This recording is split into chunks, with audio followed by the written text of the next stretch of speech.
तू निकल हिमालय के ग्रह से, जाकर मिलती है सागर से। हे अम्बे तेरी शुचि धारा, उत्तम है अमृत सागर से। अयोध्या के राजा भागीरथ अथक प्रयासों के बाद गंगा को धरती पर लेकर आए थे। पतित पावनी गंगा को निर्मल और अविरल बनाए रखने के लिए आज वैसे ही भागीरथी प्रयासों की जरूरत महसूस हो रही है। भारत सरकार इस दिशा में प्रयास तो बहुत कर रही है, मगर जनसहयोग का अभाव होने के चलते जीवनदायिनी गंगा मैली होने से नहीं बच पा रही। एक तरफ निर्मल गंगा और अविरल गंगा के पुनीत संकल्प हैं, तो दूसरी ओर अतीत की नाउम्मीदियों का घना साया भी। हालांकि ऐसे कितनी नाउम्मीदियों के बीच शहर शहर गांव-गांव जागरूकता लाने के लिए हजारों किलोमीटर की पैदल गंगा परिक्रमा करते कुछ इंसानी चेहरे उम्मीद की किरण भी जगाते नजर आते हैं। नौजवान पदयात्री रोहित उमराव के साथ बुजुर्ग कर्नल आरपी पांडे और हीरेन भाई पटेल ने गंगोत्री ग्लेशियर से बंगाल की खाड़ी तक पोराण नदी के दोनों छोर नाप दिए हैं। लाख दुश्वारियां झेली हैं, बाढ़ बारिश गर्मी सर्दी और महामारी का सामना किया है, मगर इनके कदम अपनी मंजिल पर पहुंचकर ही थमे हैं। गंगा हित में इनके पुनीत प्रयासों को देखकर इन्हें आज के भागीरथ कहने का मन करता है। खबरची न्यूज में आपका स्वागत है। आप देख रहे हैं नीलकंठ गंगा परिक्रमा का यात्रा वृतांत। इसी क्रम में पदयात्रियों के अमिट हौसले को सामने लाने के लिए हाजिर हूं मैं अनुरोध भारद्वाज। पतित पावनी गंगे, निर्मल जल कल रंगे, कनकाचल बिमल धुली, सत जनपद प्रगद खुली, मदन मदन कवि तुली, लता बार भ्रू गंगे। गंगा की महिमा को बखान करती अमर कवि सूर्यकांत त्रिपाठी निराला की यह पंक्तियां ये बताने के लिए काफ़ी हैं कि हमारी गंगा महज एक नदी नहीं है। गंगा भारत की विशिष्ट पहचान है। समृद्ध संस्कृति और अमिट परंपराओं के साथ गंगा करोड़ों लोगों का आस्था प्रवाह है। हिमालय की गोद यानी गंगोत्री ग्लेशियर से निकलकर गंगा नदी गंगा सागर में जाकर समंदर में मिलती है और अपनी इस यात्रा में 2500 किलोमीटर से ज्यादा की दूरी तय करती है। गंगोत्री से गंगा सागर तक रास्ते में गंगा सबके लिए जीवनदायिनी होने का फर्ज निभाती है। सनातन परंपराओं के अनुसार गंगा हर साल लाखों लोगों को मोक्ष दिलाने का काम करती है। देश में गंगा यात्रा करते लोग आपने पहले भी बहुत देखे होंगे। अलग साधन संसाधन और अपने अपने तरीकों से यात्राएं की जाती हैं, मगर किसी ने गौमुख से गंगा सागर तक बगैर नदी को रास्ते में कहीं भी पार किए दोनों छोर पैदल नापे हों, ऐसा हमने अभी तक नहीं सुना है। उत्तराखंड के बुजुर्ग कर्नल आरपी पांडे, गुजरात के हीरेन भाई पटेल ने यूपी के नौजवान पत्रकार रोहित उमराव के साथ गंगा के दोनों छोर की ध्रुव परिक्रमा करके दिखाई है। बरेली कॉलेज में पढ़ाई पूरी करने के बाद लंबे समय भारतीय सेना को सेवाएं दे चुके कर्नल पांडे अब अवकाश ले चुके हैं। उनकी उम्र 67 साल है।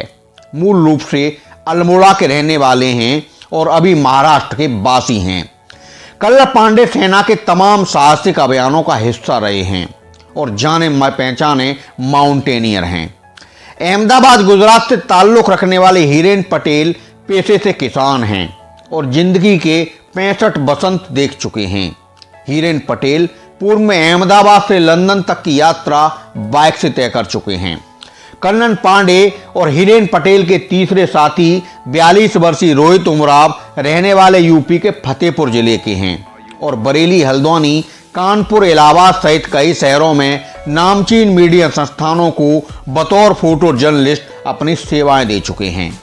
निर्मल गंगा के संकल्प के साथ इन तीनों पैदल यात्रियों ने अलग तरीके से गंगा यात्रा पूरी करके दिखाई है। शुरुआत में समूह बड़ा था, मगर किसी वजह से रास्ते अलग हो गए।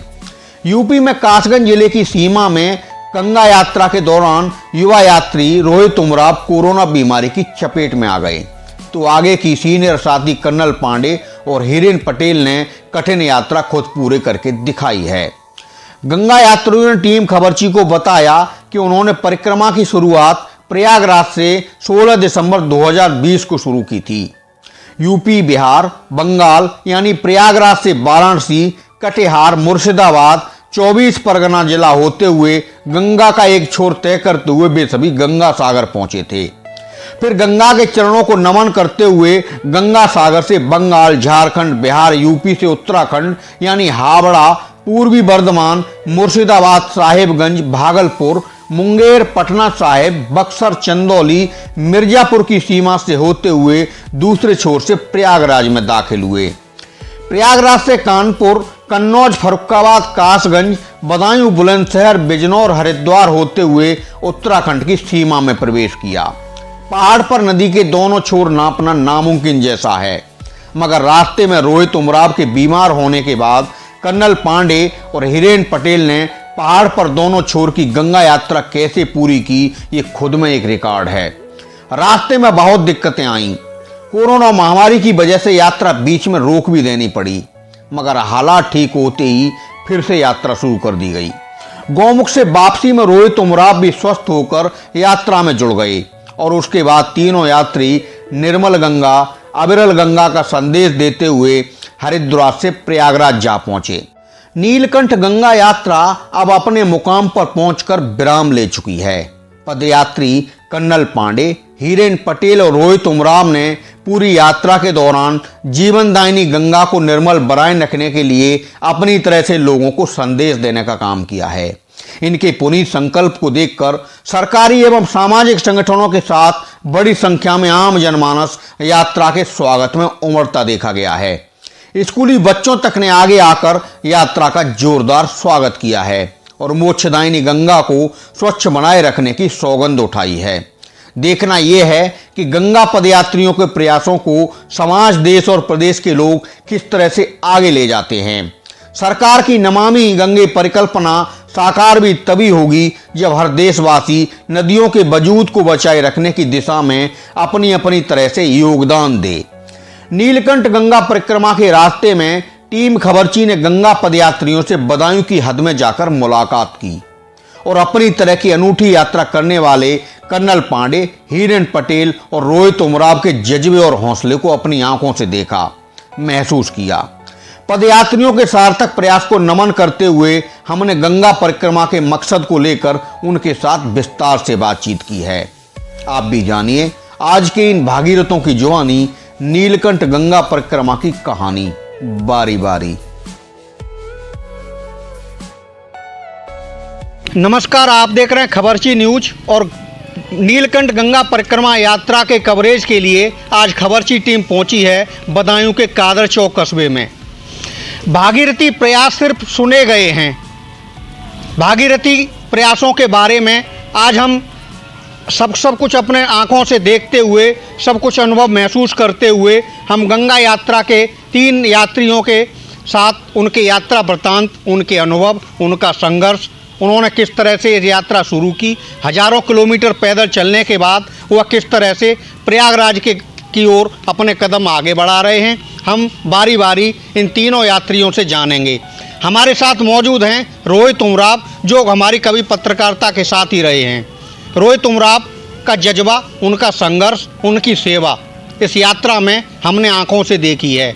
हम उनसे जानेंगे और आपके सामने उनकी बातें पहुंचाएंगे। धन्यवाद कहता हूं कि आप बरेली से चल करके बदायूं लगभग 80 किलोमीटर का सफ़र करके आ जाए हैं और श्री अनुरोध भारद्वाज जी, मैं आपका बहुत बहुत तहे दिल से इस नीलकंठ गंगा परिक्रमा पदयात्रा जो 6,600 प्लस किलोमीटर की है और 5 राज्यों से और लगभग 50 से अधिक जिलों से होकर के गुजरती है। पटेल सर, नीलकंठ गंगा परिक्रमा आपने शुरू की है, आप आज बदायूं ज़िले में पहुंचे हैं। क्या गंगा इस परिक्रमा का मकसद है और किस तरह से आपके दिमाग में ये परिक्रमा करने की बात आई? हम आज यहाँ पे आश्रम में, ये कादर चौक आश्रम में आए हुए हैं और महाराज जी के आश्रम में रुके हैं। ये नीलकंठ गंगा परिक्रमा करने का ख्याल हमें बहुत 2 साल पहले आया था कि हम इस परिक्रमा को, गंगा जी की पूर्ण परिक्रमा को करेंगे और इसके लिए 16 दिसंबर 2020 को प्रयागराज गंगा मैया की नदी के किनारे हमने संकल्प लिया था, और ये संकल्प में हमने जो प्रण लिया था वो यह प्रण था कि हम ये परिक्रमा पूरे देशवासियों के कल्याण के लिए, भारतवर्ष के कल्याण के लिए, उनको जागरूक करने के लिए करेंगे। लोक जागृति हेतु ये काम होगा। कोई भी आदमी माँ गंगा जी को साफ़ नहीं कर सकता, क्योंकि लोग कचरा डालने की आदत रखेंगे, लोग कचरा डालते रहेंगे, सरकार साफ़ करती रहेगी या लोग साफ़ करते रहेंगे, तो ऐसे तो लोग कचरा डालते रहेंगे, सफाई करते रहेंगे, नहीं होने वाला है। तो लोग जागृति आना, लोगों की आदत बदलना, लोग आदत बदले ऐसा प्रयास करना, इसीलिए हम लोग पैदल परिक्रमा में निकले और परिक्रमा का आयोजन किया कि हम पैदल परिक्रमा करेंगे। और परिक्रमा करते वक्त हम गाँवों से गुजरेंगे, तो स्कूल होगी, स्कूल के बच्चों को मिलेंगे, गांव वालों को मिलेंगे, बड़ों को मिलेंगे, बुज़ुर्गों को मिलेंगे। कोई हमारी बात से सहमत होगा नहीं होगा, मगर हम केवल एक ही मार्ग अपनाया कि लोक जागृति, उनको एक ही प्रेरणा दिलाना है, प्रतिज्ञा दिलानी है कि लोग अपनी आदत बदल दे। वो कचरा कूड़ा जो रास्ते में डालते हैं, नदियों में फूल मालाएं डालते हैं, अपनी पूजा करने के बाद में जो भी सामग्री होती है पूजा की वो नदियों में जाके डालते हैं, और अपने मल मूत्र के जो नाले जाते हैं या पॉल्यूशन के नाले जाते हैं, केमिकल के जो नाले जाते हैं, हर बड़े शहरों से है या गाँवों से है, तो उसके लिए हर वो गाँववासी का, शहर में रहने वाले का और सबका अभी तक भागीरथी प्रयास सुने गए गंगा को निर्मल बनाने के लिए। इससे पहले भी तमाम यात्राएं हुई हैं, तमाम संस्थाओं ने, तमाम यात्रियों ने इस पुनीत कार्य को किया है, लेकिन माँ गंगा अभी तक निर्मल नहीं हो पा रही है। जी। आपकी पृष्ठभूमि आर्मी से जुड़ी हुई है जी। क्या सोचते हैं माँ गंगा को किस तरह से निर्मल किया जा सकता है? बिल्कुल सही है। अभी आपने हिरेन भाई से सारी बातें सुन ली हैं। माँ गंगा को निर्मल करने के लिए एक जन प्रयास चाहिए, जिसको हम जन भागीदारी कहेंगे, वह चाहिए। और जितनी भी संस्थाएं काम कर रही थी या कर रही हैं या करेंगी, चाहे वो गवर्नमेंट वाली हों, चाहे NGOs हों, चाहे कोई छोटे मोटे लोग जो भी काम कर रहे हों, गांव वाले कोई भी हों, उन सब की हैंड होल्डिंग होनी चाहिए आपस में, और उन सारों का प्रयास होना चाहिए। भागीरथी प्रयास हम यही कहते हैं कि भागीरथी जी ने गंगा को लाने के लिए इतने साल की तपस्या की, 1000 सालों की, और उनका यही था कि भाई वो तारणी गंगा हैं, वो ज़मीन पर आएँ और उनके सब तारण होगा। अब समस्या ये है कि कई सारी चीज़ें उसमें आ गई हैं। विषमताएं आज क्या हैं? गंगा की 2 प्रॉब्लम है, एक आपका अविरलता और दूसरा है निर्मलता। अभी जहाँ तक अविरलता का सवाल है, अभी कई लोगों के मत हैं कि डैम नहीं होने चाहिए, टूट जाने चाहिए, दूसरे देशों में ऐसा हो गया वैसा हो गया। हमारे देश में ये संभव नहीं है। उसका मैं भागीरथी की ही बात कर रहा हूँ। उसके बाद जो है आपकी upper Ganga canal, middle Ganga canal, lower Ganga canal, फिर न जाने कितने सारे बराजेस, और फाइनल बराज आपके कानपुर तक बना हुआ है। अब ये क्यों बने हैं? इसका कारण ये है कि हमारा जनमानस बहुत ज़्यादा है। 40% के करीब आपकी जनसंख्या इस वाले रिवर बेल्ट या इस रिवर की ट्रिब्यूटरीज पर डिपेंडेंट है।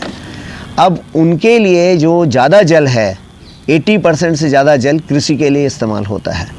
अब जितने भी कृषि बाहुल्य क्षेत्र हैं उस इलाके में, उनका क्या होगा यदि आज हम गंगा के उस प्रवाह को बिना रोके हुए अविरल छोड़ दें उसको, तो उन जगह जो पानी जा रहा है, दिल्ली में पानी जा रहा है, उसका तो कुछ नहीं हो सकता।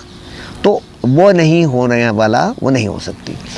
एक स्टडी है जो ये कहती है कि यदि हम 25% जल लीन पीरियड में, जिसमें प्रवाह कम होता है नदी का, जब बारिश नहीं होती है, गर्मी होकर के मौसम में, यदि और छोड़ें तो गंगा की अविरलता मेंटेन हो सकती है। ठीक है। अब आए हम निर्मलता की बात करें। हम निर्मलता की बात के लिए सरकारी प्रयास तो बहुत चल रहे हैं। नमामि गंगे एक ऐसी ऑर्गेनाइजेशन, जो काम हम कह रहे हैं नमामि गंगे वही काम कर रही है। वह लोगों की जन जागृति का ही काम कर रही है लोगों, और साथ में वह क्या करते हैं, उनके वॉलंटियर्स इकट्ठा करते हैं। एक सप्ताह में एक दिन काफ़ी, जब अमूमन संडे के दिन हम अमूमन घाटों की वो सफाई करते हैं। लेकिन अब उससे एक भ्रांति लोगों के दिमाग में आ गई है। वो ये मान के चलते हैं कि ये गवर्नमेंट के एम्प्लॉयज़ हैं, पेड हैं, और इनका काम है नदी को साफ़ करना, हमारा काम है गंदा करना। ये है जो है, इसको दूर करने के लिए नमामि गंगे को इस पर प्रयास करना चाहिए, उनको प्रॉपर फीडबैक आनी चाहिए। और जब तक आप उधर के लोकल लोगों को इन्वॉल्व नहीं करेंगे, मैं एक उदाहरण के लिए आपको बताता हूँ कि हमारी मान्यता ये है कि मेरा लास्ट राइट्स गंगा के घाट पर हो। अब आपने क्या किया, कुछ जगह इलेक्ट्रिक क्रेमेटोरियम बना दिए हैं जो कि गंगा से काफ़ी दूर हैं। अब वह लगता है, क्योंकि देखने से लगता है, जब उसका इस्तेमाल नहीं हो रहा है तो ये क्लियर है कि जनता उसके समर्थन में नहीं है। तो वो समर्थन आपने पहले जुटाना चाहिए था, लोकल पंडितों को सबको मिला करके। यदि वह इसके साथ सहभागी होते तो शायद वो उस तरीके की बात नहीं होती और उसका इस्तेमाल होता। और दूसरा है कि पंडितों और पंडों को मिलाना बहुत ज़रूरी है। यदि वो मिलें, लोगों को वही समझा सकते हैं कि मूर्तियों को इत्यादि को हम यहाँ ना फेंकें, और इसको यदि हम कहीं गाड़ दें तो इसमें कोई बुराई नहीं है। लोगों के दिमाग में वो डाली जाती है, वह जब उनको एजुकेट करेंगे तब ये बात हो सकती है। यह भी एक ज़रूरी चीज़ है। तो निर्मलता का ये सवाल हो गया। तीसरा है आपका सैंड माफिया। सैंड माफिया का रोल उत्तर प्रदेश में काफ़ी हद तक कंट्रोल है। बीच बीच में चोरी चपाटी होती है, वो अलग बात। तो वह अच्छा रहेगा, प्रकृति के लिए भी अच्छा है, लोगों के हेल्थ के लिए भी अच्छा है, सब कुछ अच्छा है। लेकिन दुर्भाग्य यह है कि लोगों के सेंटिमेंट्स होते हैं कि भाई हमें यहाँ से लिंक रोड चाहिए। अब आप वहाँ से लिंक रोड बनाते हैं, एक गांव से दूसरे गांव की वैसे दूरी 1-2 किलोमीटर की है। जो कच्चा रास्ता बढ़िया था, चलता था, अगर उसी रोड को पहले मेंटेन होती थी कच्चे ट्रैक, अब वो मेंटेन नहीं होते हैं। तो इसलिए वैसे ही पैदल नहीं चलते, जो पैदल चलना भी चाहते हैं उनके लिए उसमें कांटे झाड़ियाँ हो गई, वो नहीं चलते हैं।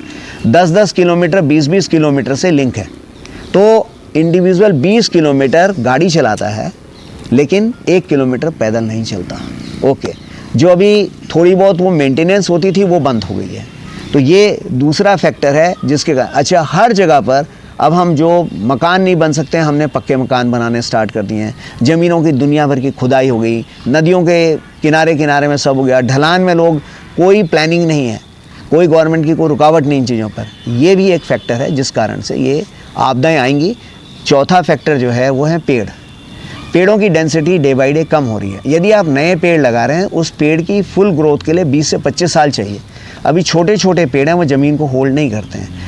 जो वहाँ के एथनिक पेड़ हैं वो हटा करके आप वहाँ दूसरे पेड़ लगा रहे हो, जैसे चीड़ वगैरह है। जहाँ हमारे बांज के जंगल थे, बांज की जगह पर भी हम चीड़ लगाने लगे हैं, वो भी एक फैक्टर है। तो एथनिक पेड़ होने चाहिए और वह जो ज़मीन की लेआउट है उसी के हिसाब से वहाँ कंस्ट्रक्शन होना चाहिए, और वो साइंटिस्ट की बात सुननी चाहिए, और रोड कंस्ट्रक्शन टेक्नोलॉजी और बाकी इन चीज़ों पर ज़्यादा ध्यान देना सरकार ने भी चाहिए।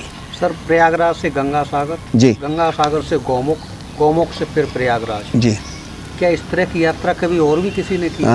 ऐसा कोई रिकॉर्डेड हिस्ट्री में तो नहीं मिलता है। जो हमने जितना ढूंढा, कि गूगल में भी हम सर्च करते हैं तो कोई रिकॉर्ड में नहीं मिलता है। लेकिन हम ये मानते हैं, हम ये जानते हैं कि हमारे ऋषि मुनि ये यात्रा करते थे, क्योंकि भारत को जोड़ने का काम वही करते थे।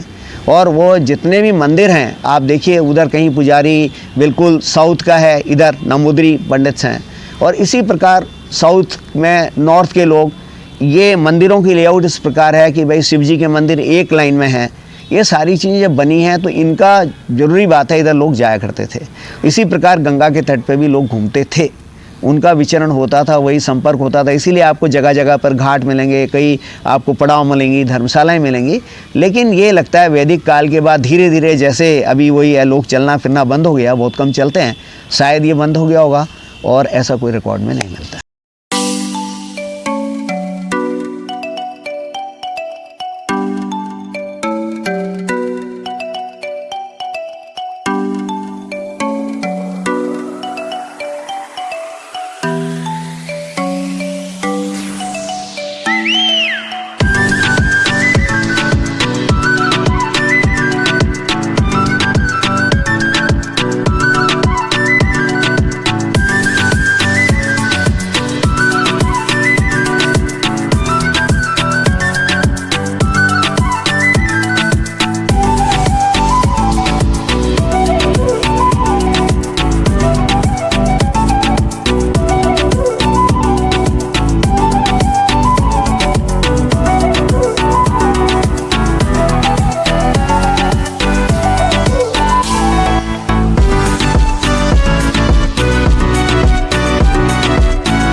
हर खबर देखने के लिए सब्सक्राइब करें हमारा चैनल खबरची न्यूज।